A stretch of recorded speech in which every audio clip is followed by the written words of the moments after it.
Então, deixa eu compartilhar aqui, provavelmente vocês estão vendo agora a minha tela aí.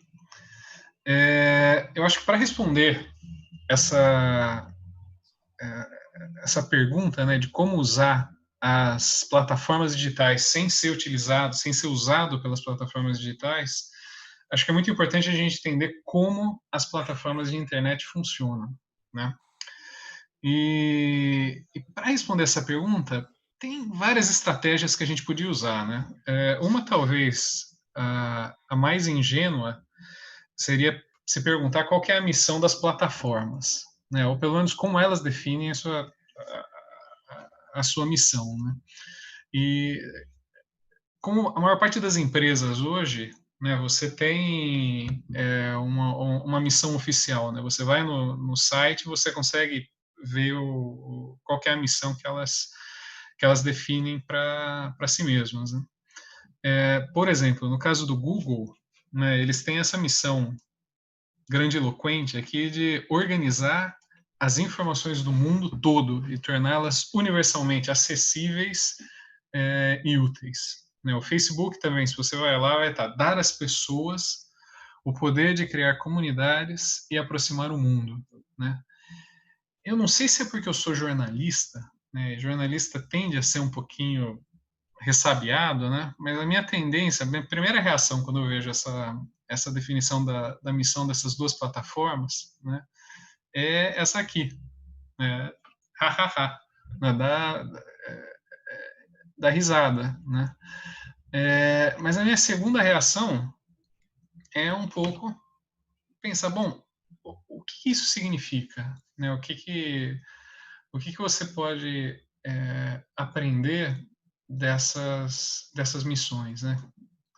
E me parece que muito pouca coisa, né? A minha tendência é olhar para esse discurso oficial como lorota, né? Como conversa fiada, né? Eu acho que uma estratégia mais eficaz para entender o impacto e o papel das plataformas é basicamente se perguntar como as plataformas de internet fazem dinheiro, né? Como as plataformas digitais fazem dinheiro. E essas duas plataformas que eu citei, né, mais ou menos 90% do dinheiro que eles fazem é com uma plataforma de publicidade, né, com anúncio, né? É, e a gente vive um momento muito interessante agora, né? O Vassão falou para vocês que eu trabalhei como repórter de ciência do Estadão, né? E era muito comum na época que eu estava lá, basicamente a cada 2 meses, a cada 3 meses, você tinha demissões na redação, né? E não demissão de uma ou duas pessoas, mas demissão de um grupo de pessoas, né? Quando eu deixei a redação, era mais ou menos esse o clima que estava lá, e para ser sincero, é o clima que está assim até hoje, né? E não só no Estadão, mas também na Folha, né? A Globo, que existia um pouco mais agora, também está tendo demissões. Então, a mídia tradicional, que vivia de anúncios, ela está morrendo. E está morrendo porque as plataformas digitais, elas fazem um trabalho muito melhor como plataforma de publicidade, né? Elas são muito boas nisso, né? Por quê? Né? Eu vou dar de novo o exemplo do Facebook, mas isso que eu vou falar do Facebook serve basicamente para todas as plataformas, né? Para mim e para você, provavelmente a gente vê o Facebook como uma rede social, né? Mas para o Facebook ele é, antes de tudo, um sistema de coleta de informação, né? E que tipo de informação? Né? Informações pessoais. Né? Quando você se cadastra no Facebook, você transmite, você dá para o Facebook uma série de informações pessoais, né? Seu nome, a sua idade, o seu sexo, onde você mora, com quem que você se relaciona, quem que é a sua rede de contatos, né? E com base nessas informações, é muito fácil para o Facebook triangular e chegar em outras informações, né? Por exemplo, qual que é o seu nível de renda, né? Se ele sabe onde você trabalha, onde você mora, não é difícil estimar, né? Quanto que você ganha, ou quanto que a sua família ganha, né? E o Facebook também conhece o seu comportamento dentro da plataforma E muitas vezes até mesmo em outras plataformas, né, porque muitas vezes dentro de outros, apps no celular ou de outros sites, o Facebook tem plugins lá dentro, o Google também, né, então eles conseguem pegar informações mesmo em outras plataformas, né. Eu lembro de um artigo que foi publicado no Wall Street Journal, que fala que alguns apps, desses apps de saúde, né, que as pessoas usam muitas vezes, pessoas que fazem esportes, tal, que eles utilizam para coletar dados, né, dados vitais, né, batimento cardíaco, até informações sobre o ciclo menstrual, enfim, um monte de coisa. Basicamente, essas informações estavam sendo repassadas ao Facebook, né, e o Facebook, ele coleta todas as informações e ele vai salvando no banco de dados que ele tem de todo mundo, né. E o que que o Facebook faz com essa informação, né, com essa informação demográfica, né, onde você mora, o que que você tem, quais são os seus gostos, os seus hábitos de consumo. Primeiro, ele faz várias coisas, né, mas a primeira coisa que ele faz é usar essa informação para manter você plugado na plataforma, né. O Facebook, como eu disse, ele é um sistema de coleta de informação, mas ele também é um sistema de coleta de atenção, né, essa palavra que o Vassão utilizou quando ele estava explicando o tema da palestra, né. O Facebook, ele quer que todo o tempo que você está acordado, você esteja lá olhando para a tela do celular no Facebook, né, você esteja ali olhando o feed de notícias, né, o que que as outras pessoas estão postando, tal. Ou ele quer que você cheque a cada 5 minutos, né, o que foi publicado, como as pessoas reagiram aos seus posts, tal. Porque o Facebook, de novo, ele é um sistema que coleta informação, mas ele também coleta atenção, né, e ele usa a informação para coletar mais atenção, né. O Facebook, ele sabe o que que você gosta, então ele mostra isso para você no seu feed de notícias, para que você continue voltando para lá, para ver o que que foi postado, quais são as outras coisas, né. E quanto mais tempo você passa na plataforma, mais o Facebook conhece você, né. Então, provavelmente você percebeu, né, que você tem esse ciclo, né, do Facebook coleta informações sobre você para manter você preso na plataforma, para conseguir mais atenção, mais tempo, para que você gaste mais tempo na plataforma, e quanto mais tempo você está na plataforma, mais informação ele coleta sobre você, né. E aí o que que o Facebook faz? Então o Facebook tem essa montanha de informação e essa montanha de atenção de milhões de pessoas. O Facebook monetiza, né? Essa é uma palavra que é muito comum quando você fala das plataformas digitais. O Facebook empacota essa informação e essa atenção e vende, e faz dinheiro, faz muito dinheiro. É... Como que isso funciona na prática, né? Eu vou dar o exemplo, né, do Nike Air Max 2 Light Atmos, né, um dos lançamentos da Nike, né? A Nike, ela tem um problema, né? Ela quer vender esse tênis, né? E aí como que ela faz? Ela tem que anunciar, né? Então uma alternativa, ela, sei lá, publica um anúncio na Folha ou no Estadão, né? Só que é um problema, porque a minha avó, né, ela lê o Estadão, mas ela nunca vai comprar o Nike. Talvez ela compre para os netinhos dela, mas pouco provável, entende? Ela não é o público da Nike. Então, o número de pessoas que provavelmente comprariam esse tênis lá talvez não seja tão grande, né? Da mesma forma, ela pode anunciar no outdoor ali na Marginal Tietê, né? Aí o Zezinho, que mora ali na favela do Limão, ele vai ver o anúncio, né? E apesar do Zezinho usar uma camisa da Nike, né, como vocês estão vendo aí, ele não tem dinheiro para comprar o Nike Air Light Atmos, né? E de novo, não é talvez a abordagem mais eficaz para a Nike, né? O que a Nike quer é falar com aquele garoto, né, que mora, sei lá, ali na Vila Madalena, em Perdizes, no Morumbi, nos Jardins, né, e que os pais têm um nível X de renda, né, e que ele idealmente ele gosta de basquete, ou ele gosta de vôlei, ele gosta de esportes, tal, ele é uma pessoa que talvez compre, né, tem uma chance grande de comprar esse tênis, né.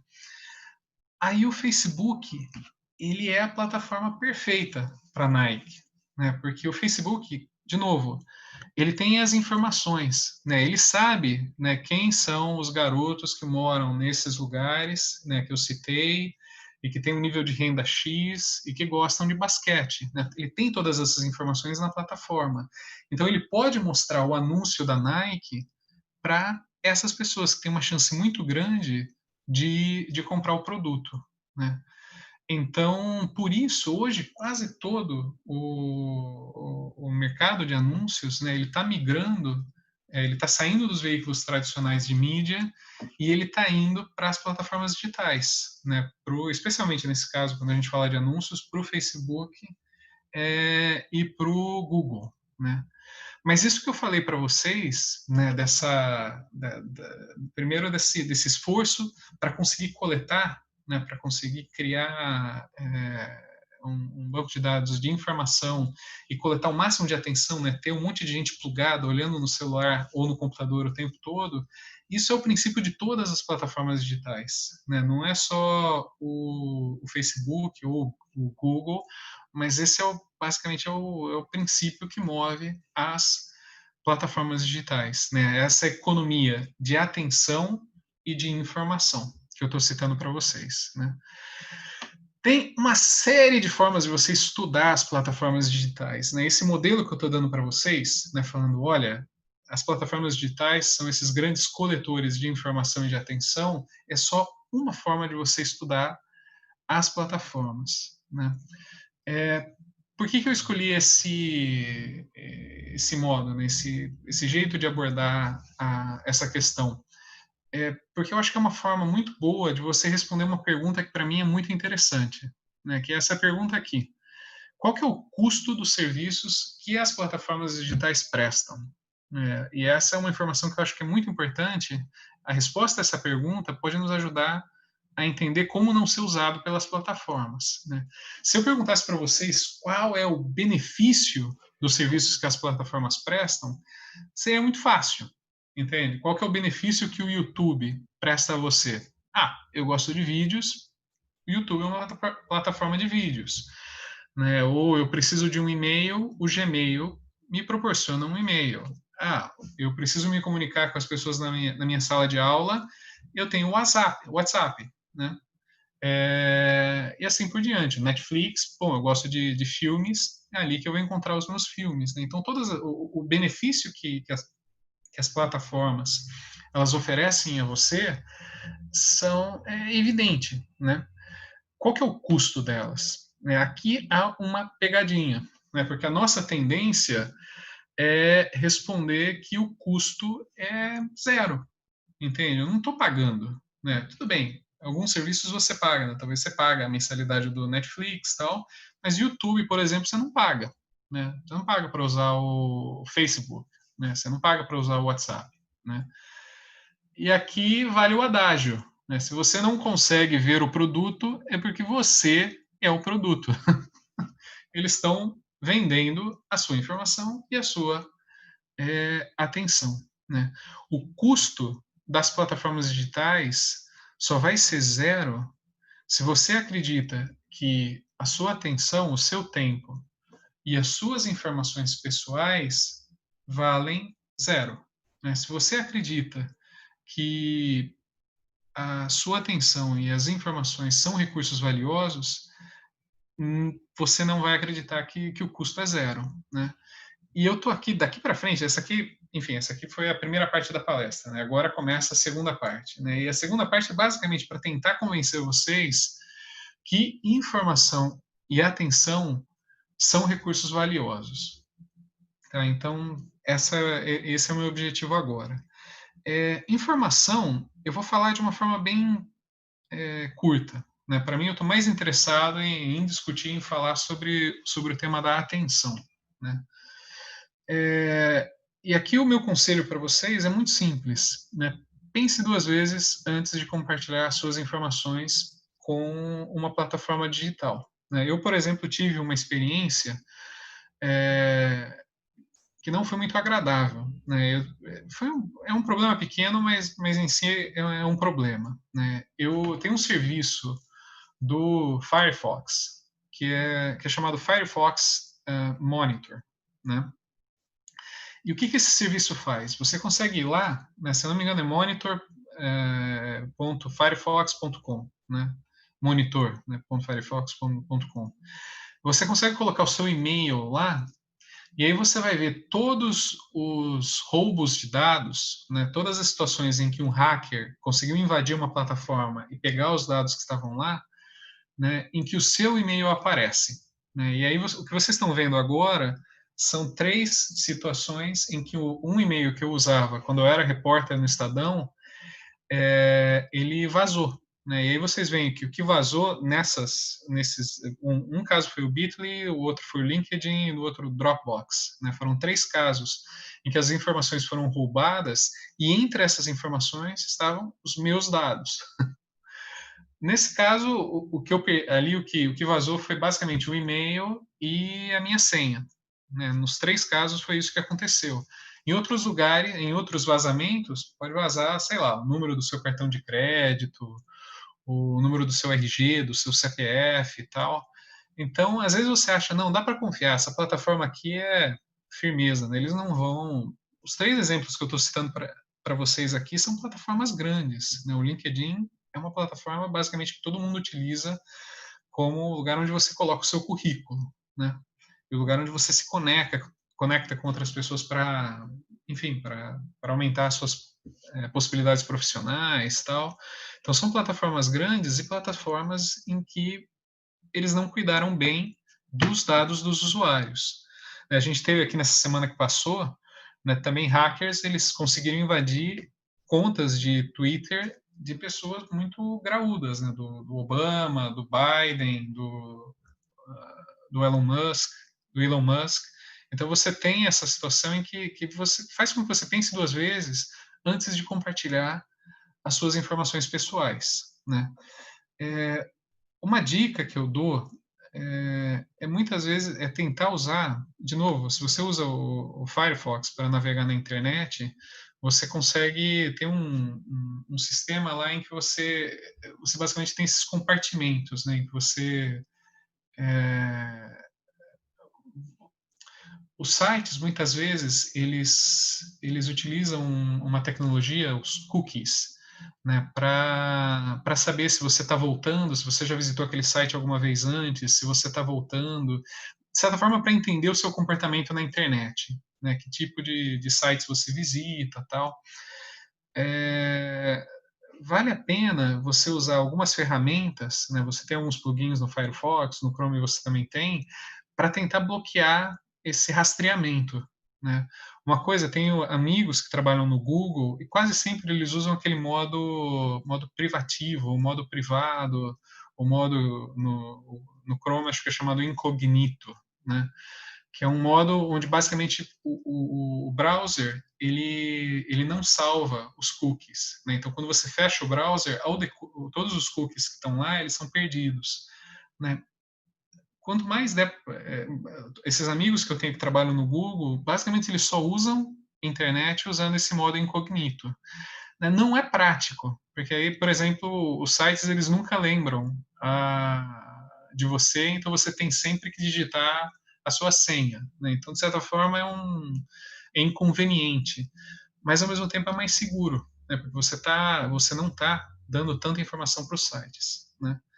Para as plataformas digitais. Mas como eu disse para vocês, meu foco aqui não é na informação, meu foco aqui é na atenção, né? Que eu acho que isso aqui é crucial, né?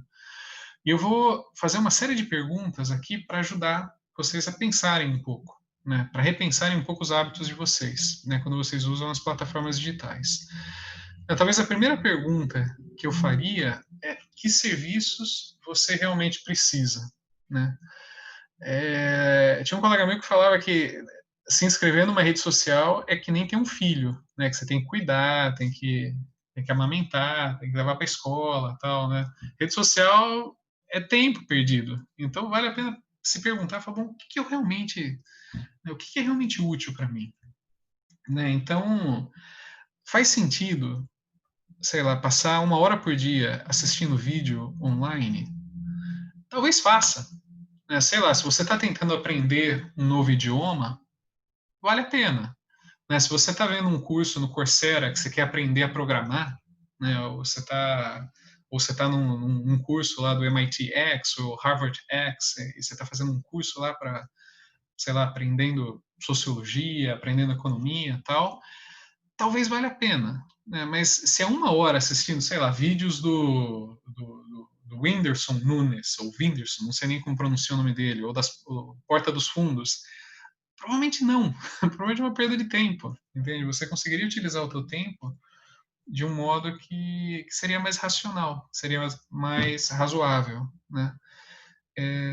Vale a pena, de novo, né, a nossa atenção, o nosso tempo, eles são recursos muito valiosos, né? Aonde que eu quero chegar, né? O que que eu quero fazer na vida?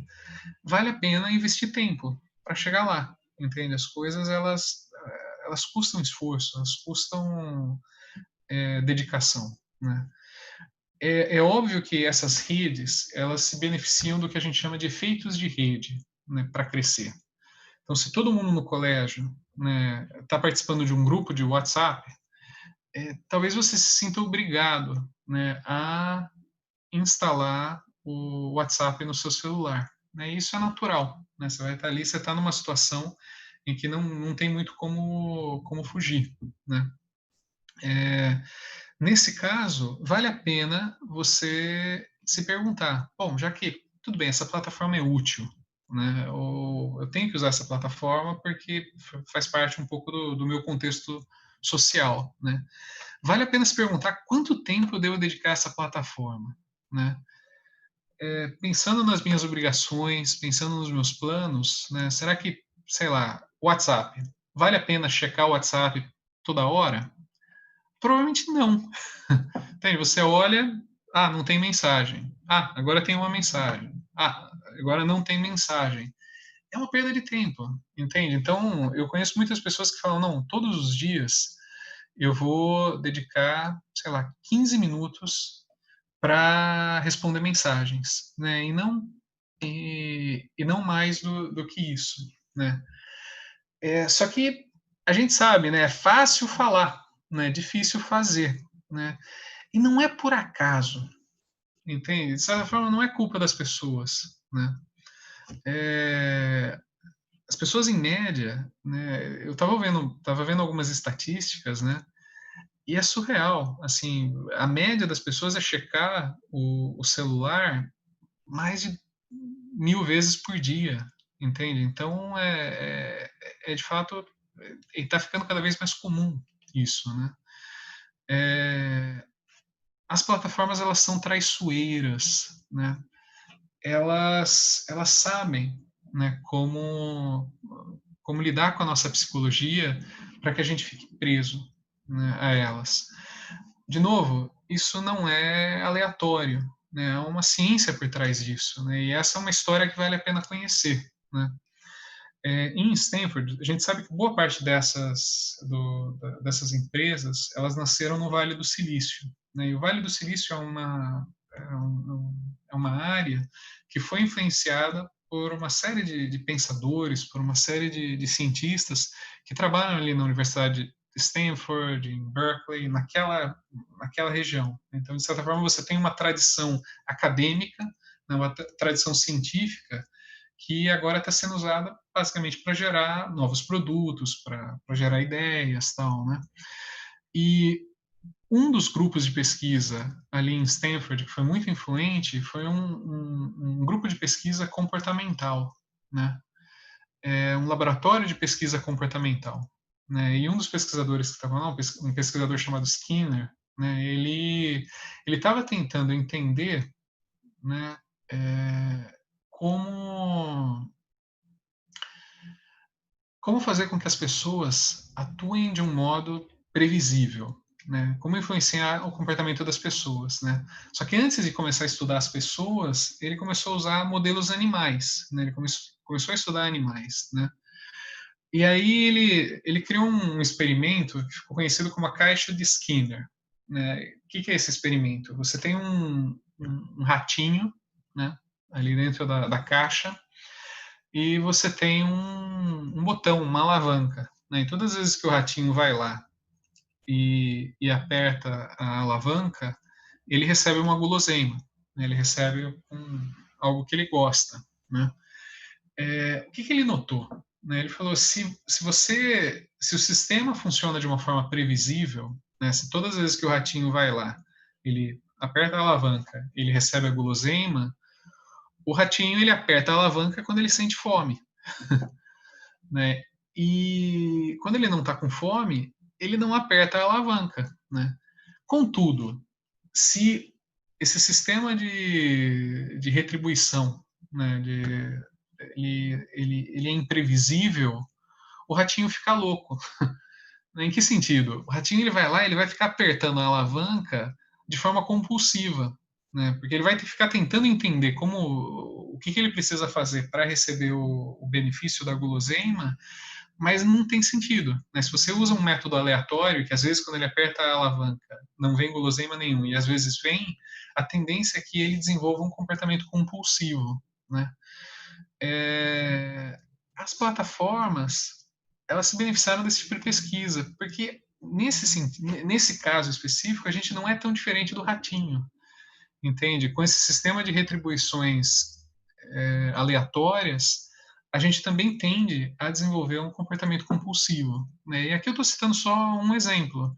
Né? Em concreto, eu lembro, 2 anos atrás, teve uma entrevista dada por um engenheiro que trabalhou no Facebook. Ele deu essa entrevista para a Axios, né, que é um veículo aqui dos Estados Unidos, e ele falava, a gente usa, de certa forma, as mesmas intuições, as mesmas ideias que o pessoal usa nos cassinos em Las Vegas. Entende? Que é o quê? Como fazer com que as pessoas elas fiquem viciadas nos produtos que a gente está criando, né? Na minha pesquisa aqui, eu tenho estudado bastante o YouTube, né? E é muito interessante, né? É muito interessante porque dos vídeos que as pessoas veem na plataforma, agora as pessoas estão gastando mais de 1 bilhão de horas por mês no YouTube. Se você soma todas as horas que as pessoas passam na frente de uma tela assistindo vídeos de YouTube, dá mais de 1 bilhão, né? Todo mês.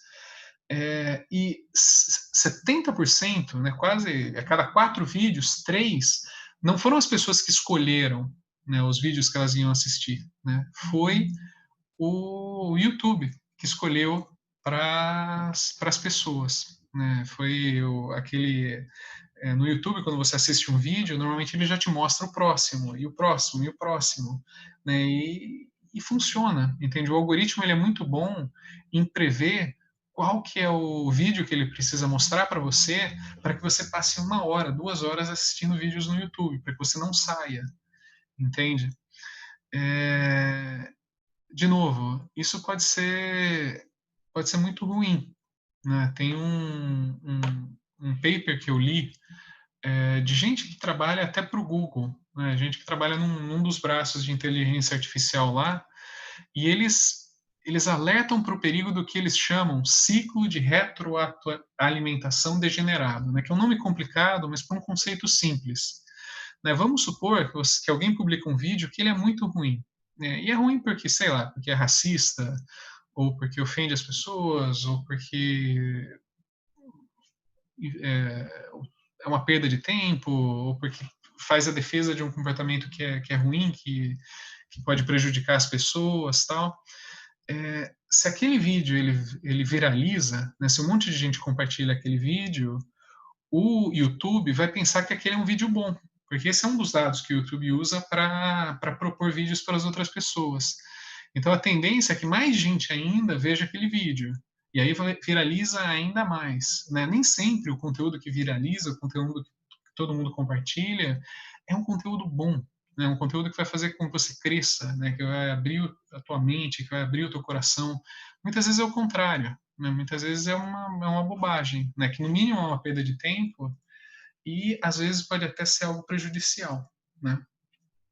Por isso, qual que é o meu conselho aqui? É ser muito intencional, né, nunca entrar nessas plataformas: "Ah, não tenho nada o que fazer, vou dar uma olhada aqui", né. Não, entende? Eu vou usar essa plataforma aqui, porque primeiro, ela vai me dar um benefício concreto e segundo, eu vou usar de uma forma muito racional. Primeiro, eu vou usar só nesse tempo do meu dia. Eu não vou ficar checando durante o dia inteiro. E eu vou usar essa plataforma para isso, isso e aquilo. Entende? Eu vou checar tudo bem o meu perfil no Facebook e o meu objetivo aqui não é ficar perdido no meu newsfeed, mas é mandar mensagens para os meus amigos, né? Isso é assim que eu vou usar essa plataforma, né? Vou, sei lá, no YouTube, essas são as coisas que eu quero ver, mas eu vou desligar essa funcionalidade de mostrar o próximo vídeo, porque isso dá para desligar, né? Tem um botão lá que você clica e assim que você termina um vídeo, ele não te mostra o próximo, né? Ou eu vou desligar as notificações no meu celular, né? Eu não preciso ser avisado cada vez que chega uma mensagem no WhatsApp, porque não é racional parar o que eu estou fazendo para ver o que chegou no WhatsApp. Então, ter essa disciplina, né? Aqui, né, a gente está basicamente, tudo isso que eu estou falando tem a ver com uma virtude, né, que pouca gente conhece, né, mas que muita gente está tentando praticar, né, que é a virtude da ordem, né. E eu digo que muita gente está tentando praticar. Uma coisa que eu descobri, eu passei alguns meses lá em São Francisco, né, perto de Stanford, né, e aí eu conheci muita gente que estava trabalhando em tech, em empresas de tecnologia. E eu achei muito interessante como muitas vezes essas pessoas que trabalham nessas empresas, elas demoram, elas não dão um celular para os filhos delas, né? E elas são muito reguladas assim, falam não, ainda é muito cedo para que você se cadastre em redes sociais, né? E são as pessoas que estão construindo essas redes, né? Isso para mim foi muito, me chamou a atenção, né? Falou, bom, essas pessoas elas sabem, né, o impacto que essas plataformas podem ter, o tanto o desperdício de recurso, de tempo, de talento que elas podem gerar, né? Por isso que elas não querem que os filhos delas utilizem essas plataformas de uma forma pouco razoável, né?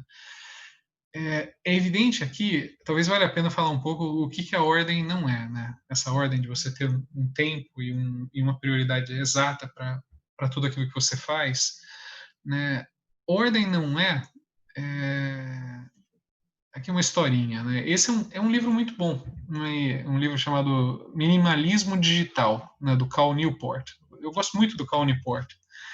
E nesse livro ele propõe o que eu estou falando para vocês aqui, né? Que é falar um pouco, olha, qual que é o mínimo que eu preciso em plataformas digitais, em tempo que eu passo nas plataformas digitais. Então, eu concordo com a tese do livro, né? Mas a história que eu vou contar é um contra-exemplo, né? Baseado no Cal Newport, né?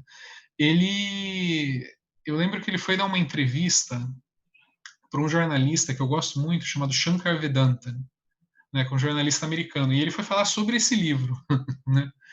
E, e o Shankar estava perguntando para ele por que o minimalismo digital é bom e tal.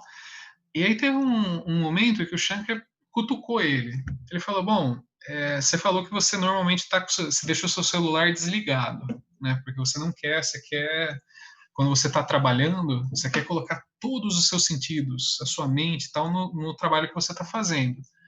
Muito bonito, mas é, eu tentei, a gente tinha marcado essa entrevista para a semana passada, só que você esqueceu. E eu não consegui contactar você porque você tinha desligado o celular, né? Por que eu cito esse exemplo? Eu falo, bom, essa ordem, né, de você, sei lá, botar limites para o uso das redes, tal, isso é bacana, não para você criar uma barricada, né, entre vocês e as outras pessoas, né? Não é esse o objetivo, né? Na verdade, é o contrário, entende? Aqui me parece que nesse exemplo, o Cal Newport ele usou um pouco a ordem, né? Essa coisa de, não vou deixar meu celular longe e tal, mas ele deveria ter tomado cuidado para não prejudicar outras pessoas, entende? Que também o tempo delas é precioso, né? O tempo desse jornalista que tinha marcado com ele que ele esqueceu era precioso, né? Embora eu acho que a ideia dele de quando eu estou trabalhando e estou escrevendo o meu livro aqui e tal, eu vou desligar o celular, é uma ideia boa, né? Vale, é uma coisa que pode, quando eu estou estudando e tal, vale a pena fazer isso, né? Mas ao mesmo tempo, de novo, o objetivo da ordem não é criar essa barricada, tem fazer com que as pessoas, eu tenho tempo para mim, né? Não tempo para os outros. Eu quero proteger o meu tempo, não só das plataformas, mas proteger o meu tempo contra para que as outras pessoas não usem o meu tempo. Não, tende ao contrário, né? A ordem ela existe para que a gente tenha mais tempo para as outras pessoas, né? E é por isso que a gente precisa tomar cuidado com as plataformas digitais, com essa tendência que elas têm de roubar a nossa atenção. Porque a nossa atenção, a gente precisa usar a nossa atenção para as outras pessoas, né? De certa forma, as plataformas, elas entendem a nossa psicologia muito bem, né? E elas percebem que às vezes a gente, sei lá, tá sozinho e tá com tédio, ou a gente tá fazendo um trabalho chato, tal, e a gente precisa, sei lá, de um refresco, né? Eu lembro dessa tirinha dos Malvados, né? Uma tirinha que eu gosto muito, né? Que eu acho que ela exemplifica o perigo das plataformas digitais, né? Você vê no primeiro quadrinho, né? Um cara falando: ainda acho a existência um angustiante mistério. Ainda sofro por pensar na breve e finita jornada da vida. Então ele está enfrentando essa crise existencial, né? Ele está sofrendo com isso. E aí o conselho que ele recebe: pensar na vida é um fardo. Você precisa se cadastrar em algumas redes sociais. E aí no terceiro quadrinho ele está ali haha, rindo do bebê que toca guitarra, né? E é isso, entende? A vida, muitas vezes a gente tem essas crises, né? Aqui no caso a gente está vendo o exemplo de uma crise existencial. E a nossa tentação é buscar uma fuga, né? Mas não é só crise existencial, às vezes a gente quer fugir do trabalho, a gente quer fugir do esforço, ou a gente quer fugir das outras pessoas, né? Porque elas estão demandando a nossa atenção, a nossa ajuda, tal. E muitas vezes as redes sociais ou o nosso celular é o lugar onde a gente consegue fugir, né? É o lugar onde a gente consegue se distrair, né? Você entra aqui no metrô de Nova York, tá todo mundo olhando no celular, porque aí você não precisa olhar para as outras pessoas, né? O constrangimento de perceber que você não está sozinho, né? Que você está sozinho, mas na presença de outras pessoas, né? Então, eu lembro, eu compartilhei essa tirinha com amigos meus, né, na internet. E eu lembro a reação de um deles, né? Ele simplesmente respondeu: "É assim mesmo". E ele era um amigo que eu sabia que estava passando uma crise muito grande na vida dele, porque ele tinha perdido uma pessoa que ele amava muito, né? E basicamente ele me disse, falou, bom, eu comecei a ficar o tempo todo na, na internet como uma forma de esquecer, né? De não enfrentar esse momento que eu estou vivendo. Né? De novo, esse tédio ou essa chateação que às vezes a gente sente é natural. A gente não precisa achar isso algo do outro mundo, né? Eles são um convite para que a gente saia de si mesmo, né? Para que a gente pense nos outros, né? Para que a gente, sei lá, dedique tempo para o outro, que é Deus, né?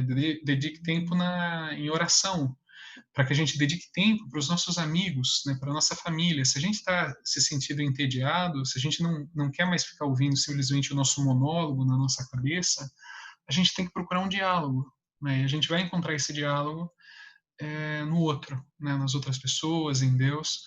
Então, ao invés da gente simplesmente abaixar nossa cabeça e colocar os nossos olhos na tela, né, é importante que a gente procure o olhar do outro, né? Procure o olhar das outras pessoas. E era isso, né? Acabei usando 2 minutos mais do que eu tinha planejado. Se vocês quiserem acessar essa apresentação, está nesse link do Bitly. Muito bom, Alexandre. Super obrigado. Gostamos demais assim da sua apresentação, da sua visão sobre as redes sociais, uma visão super pé no chão, uma visão bem realista e super didática também tua apresentação, gostei bastante. Só queria saber aqui com a minha equipe de marketing se o som está funcionando bem, porque parece que no início a gente teve um probleminha de som. E também queria pedir para o Pedro abrir a câmera aqui para que eu possa dividir a tela aqui com o Alexandre. Não sei se a gente consegue isso, ou fazer isso acontecer agora aqui para a Uhum. gente pedir algumas perguntas. Eu acho que no início a gente perdeu a oportunidade de te apresentar melhor, então só para fazer um rapidíssimo wrap-up aí, o Alexandre ele é graduado em Ciências da Computação, né? Começou na tecnologia e depois foi para o jornalismo, se formou na Casper Libero aqui em São Paulo. E Uhum. aí ele foi para os Estados Unidos, fez mestrado em estudos de mídia comparada no MIT, uma das maiores faculdades mais importantes do mundo, e agora está fazendo doutorado na Columbia University com o tema impacto político nas mídias sociais. Super importante o tema para nós aqui, tá? E está também como pesquisador lá na Columbia University em Nova York. Alexandre, vou começar com uma pergunta que tem alguns pais que passaram para a gente aqui, e eu queria te ouvir, em relação a esse boicote que o Facebook está sofrendo de grandes companhias globais, de anunciantes globais, né? Você teve aí começou com 10, 15 anunciantes que disseram que, enfim, como o Facebook não tem controlado as mensagens de ódio e de racismo, eles vão parar de anunciar, alguns por algum tempo, outros disseram que vão reavaliar mais para frente, enfim. E esse número de anunciantes chegou a mais de 1.000, né, depois que essas grandes companhias globais disseram que vão parar aí de anunciar no Facebook. A minha questão para você é a seguinte: até que ponto isso é realmente factível hoje em dia, tendo em vista a força e a penetração que o Facebook tem em relação ao tamanho que ele alcançou, em relação ao nível de qualidade de informação que ele fornece para os anunciantes, né? Você acha que realmente esse boicote é para valer? Ou é mais um jogo de cena aí das empresas para tentar forçar o Facebook a tomar alguma medida em relação às questões que têm sido levantadas? Minha tendência é ser bastante cético com relação à possibilidade disso mudar qualquer coisa substancial no comportamento das plataformas, em concreto do Facebook. Por quê? Primeiro, eu acho que hoje, assim, sei lá, as plataformas elas estão sob uma pressão tremenda aqui nos Estados Unidos simplesmente porque o Trump foi eleito. Se quem tivesse vencido a eleição fosse a Hillary, ninguém estaria falando sobre o efeito maléfico das mídias sociais. Talvez seja uma visão um pouco cínica, mas sinceramente é isso que eu penso.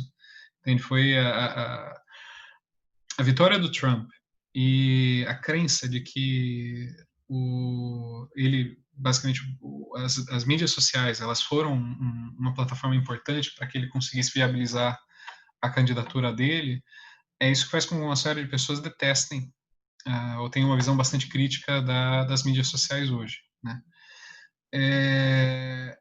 Também acho que uma coisa que ajuda é a mídia tradicional, ela tende a ter uma visão bastante crítica das mídias digitais, até por aquilo que eu falei para vocês, né, que as mídias digitais elas estão sufocando as mídias tradicionais. Eu participei de um evento chamado Newsgeist, que é uma conferência organizada pelo Google, em que eles convidam gente do Vale do Silício e gente da mídia tradicional, basicamente para conversar, né? E foi muito interessante, porque assim, você via o ressentimento que a mídia tradicional tinha, e quem estava lá era basicamente os barões aqui, né? Sei lá, os editores do New York Times, do Wall Street Journal, do Washington Post. E a única empresa que não estava representada lá era o Facebook, mas estava o Google, estava o Twitter, estava o LinkedIn, todas as plataformas estavam lá, né? E as mídias tradicionais falam, bom, vocês sabem que vocês estão matando um dos principais instrumentos da democracia, né, para que as pessoas se informem e tal, né? Então, mas ao mesmo tempo que você tem toda é, essa crítica, uma crítica bastante aguda das plataformas digitais, atualmente eles são o principal lobby em Washington, entende? eles gastam mais em lobby do que a indústria de armamentos aí nos Estados Unidos. Isso é, e o que eles estão, qual que é o grande medo dessas plataformas? É que elas sejam quebradas, né, por leis contra monopólio. Esse é o grande medo, né? Então, o que, que eles estão propondo agora? Né? De certa forma, não é que eles não querem regulação, eles querem regulação agora. Né? No passado, eles estavam lutando contra a regulação, mas agora eles querem, de certa forma, se envolver, se mesclar com um marco regulatório do Estado, porque, basicamente, essa é uma forma de preservar, de autopreservação. Entende? Que eles vão ser parte do ecossistema de informação, tal. Eles querem se tornar cada vez mais, eles querem se institucionalizar cada vez mais, né? É evidente que eu acho que as plataformas elas tiveram um papel muito importante na vitória de muitos líderes que, entre eles o Bolsonaro, né, aí no Brasil, tal, né? Mas de certa forma você vai encontrar mesmo um efeito parecido, sei lá, na Hungria, na Polônia, o próprio Brexit, né, o Boris Johnson na Inglaterra, tal. Como a mídia tradicional estava contra, né, muitos desses desses candidatos, as mídias digitais elas deram a plataforma que eles precisavam para conseguir falar com o público, entende? Mas só que isso tem um custo para as plataformas, né? De certa forma, elas estão sofrendo esse custo agora porque um monte de gente está criticando e está tentando diminuir o poder delas, né?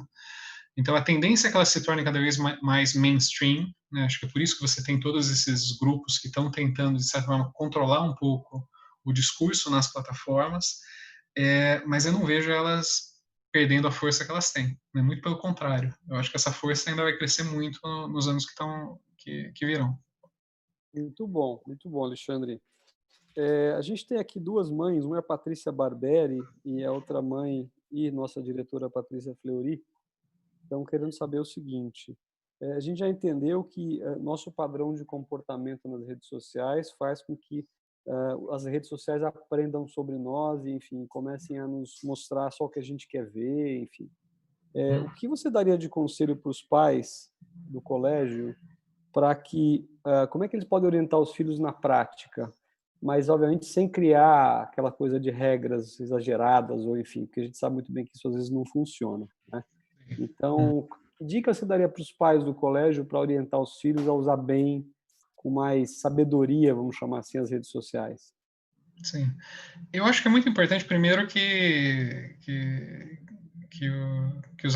os rapazes, as garotas, que eles entendam o risco, né, que está associado com as redes sociais. Né? E, basicamente, o risco, sei lá, tem vários riscos associados com a internet, mas aqui a gente está falando de um bastante específico, que é, que é isso, né, que é um desperdício de talento, de tempo, né, e que, de certa forma, essas plataformas elas estão tentando manipular a gente, né, que existe, como elas aprendem muita coisa sobre a gente, elas usam essa assimetria de informação, né, esse é um termo que é muito usado, né, por pessoas que estão estudando essas plataformas, né, é uma assimetria, né, as plataformas sabem muito sobre a gente e a gente sabe quase nada sobre o que eles estão fazendo com as informações que eles têm, né, e essa assimetria é um convite à manipulação, né, e ninguém gosta de ser manipulado, né, e acho que isso é uma coisa, um conceito que a gente consegue explicar para os jovens, né, de falar, olha, você gostaria de ser manipulado? Não, mas é isso que as plataformas fazem. Então, como não ser manipulado? Primeiro criar essas rotinas, entende? De falar, bom, qual que é um uso razoável, né? De novo, simplesmente proibir é, tende a ser ineficaz, né? Mas ajudar eles a pensar, bom, primeiro, quais são as redes que vale a pena usar, né? Que você pode usar para crescer, para aprender coisas novas, tal, né? Ah, eu quero usar, sei lá, o Facebook para me informar. A minha, eu perguntaria, né? Mas será que a melhor forma de se informar é o Facebook? Né? Até por causa disso que a gente estava falando, né? Que a tendência da plataforma é simplesmente mostrar para você aquilo que você já sabe ou aquilo que você já gosta. Aí você nunca vai aprender pontos de vista, visões que são diferentes. Né? Talvez o melhor seja você escolher, né, sei lá, 2 ou 3 veículos, né, que são confiáveis, até com uma visão um pouquinho diferente e tal, né, mas é que você cheque esses veículos, sei lá, toda semana, ou mesmo todo dia, tal, né? Mas por 15 minutos, por 20 minutos. Então, o que eu sugeria para os pais é basicamente sentar com os filhos e discutir um pouco. Porque a tendência, eu acho, há uma tendência à mimetização muito grande, em todo mundo, mas especialmente nos mais jovens. Né? Que é isso, você está um pouco aprendendo a viver olhando para o que as outras pessoas fazem. Né? Então, se todo mundo passa 3 horas por dia vendo vídeo no YouTube, a tendência é estar 3 horas por dia vendo vídeo no YouTube e comentando com os amigos o que você está vendo no chat do WhatsApp, ou do Facebook, ou do Snapchat, ou qualquer coisa, né? Vale a pena um pouco falar, bom, mas por que você está fazendo isso? Né? E vale a pena, assim, de certa forma, ajudar a racionalizar um pouco os nossos hábitos, para que os nossos hábitos, de novo, sejam muito intencionais, né? Para Muito que eles entendam a beleza sei lá, de uma decisão que foi tomada racionalmente. Tem uma pergunta aqui que super curiosa que veio de um pai aqui do colégio, que é: os games também coletam informações do usuário, assim como as redes sociais? Eu, para ser sincero, não estudo games, né? Mas com o conhecimento que eu tenho de programação, a minha tendência é falar assim, assim, se eu estivesse programando um game, e é isso que as redes sociais fazem, por isso que eu acho que os games fazem a mesma coisa, hoje você não tem um limite de, de armazenamento. Né? Basicamente, o limite agora é virtualmente infinito. Obviamente não é infinito, mas você consegue capturar cada clique que o sujeito faz, cada mensagem que ele manda para os outros jogadores, tal. Por quê? Porque quase todos esses sistemas eles usam inteligência artificial para melhorar o produto, né? E normalmente como a inteligência artificial funciona, né? Você tem um modelo, né? Você tem um montão de dados e aí você cria um modelo estatístico para ver como o seu sistema deve reagir para fazer com que as pessoas elas se comportem de uma determinada forma. Sei lá, o exemplo que eu estava dando era do YouTube. O YouTube não é que, sei lá, as pessoas tem alguém lá no Google que está fazendo as decisões dos vídeos que vão viralizar. Se você perguntar para os engenheiros, falar, bom, como que vocês tomam essas decisões? Eles vão responder, eu não sei. Né, o que a gente faz é quase uma caixa preta. Né? A gente bota um monte de dados de um lado, né, milhares de dados, e do outro lado sai uma lista de vídeos que a gente mostra para esse sujeito, né, para esse usuário. Então, eu acredito que as plataformas de jogos elas estão fazendo a mesma coisa, estão coletando dado como loucas. Né? Muito bom, Alexandre. Uma pergunta mais técnica, que talvez você até pudesse fazer para a gente aproveitar bem o seu tempo, que a gente pudesse fazer uma resposta mais curta, mas é uma pergunta super interessante aqui, que chegou do Wagner Ribeiro de Souza, que é Uhum, o pai do colégio. A Lei Proteção de Dados, né, LGPD, que uhum, vai ser implantada agora, ela traz políticas e controles de segurança para a cibernética, para a proteção de dados privados, né? Você uhum. acha que é algo que podemos realmente confiar, que as empresas de tecnologia vão aderir, ou, enfim, você acha que isso vai ser, de alguma forma, também bypassado por elas? Qual que é a tua visão? A minha visão é de que essas plataformas, principalmente as grandes plataformas, elas não brincam com marco regulatório.